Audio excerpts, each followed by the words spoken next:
আসসালামু আলাইকুম, কেমন আছেন সবাই? সন্ধ্যার নাস্তায় বাচ্চাদের জন্য বানিয়ে নিলাম বিফ বান। এখানে আমি মাংস দিয়ে গরুর মাংসটা ইউজ করেছি এবং ইস্ট দিয়ে আমি ময়দার ডোটা তৈরি করে রেস্টে রেখে তারপরে ভিতরে দিয়ে বানিয়ে নিলাম। যেহেতু সম্পূর্ণ ভিডিও দেখাতে গেলে অনেক বড় হয়ে যাবে, এইগুলো বাজবো এয়ার ফ্রাই দিয়ে। ডিমের কুসুম ব্রাশ করে নিলাম একদম বেকারি স্টাইলে। এই বাচ্চারা এগুলি খুব পছন্দ করে। এয়ার ফ্রাই দিয়ে আমি এদেরকে বান বানিয়ে দিলাম, বিকেলের নাস্তা সন্ধ্যার নাস্তারা খাবে। তারপর কালকে স্কুল আছে, স্কুলের জন্য টিফিন নেওয়া হবে। এই তো পছন্দের খাবার খুব পছন্দ করে তারা, তাদের পছন্দের প্রাধান্য দিয়ে থাকি সব সময়। যা খাবে তাই বানাই দিতে হয়। এটাই সংসার, এটাই মেয়েদেরকে নিয়ে আমার পথ চলা। সবাই দোয়া করবেন। বানিয়ে দিলাম, এখন খাবে।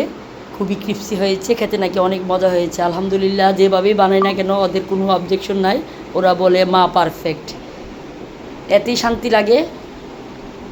তৈরি হয়ে গেল বিফ বান।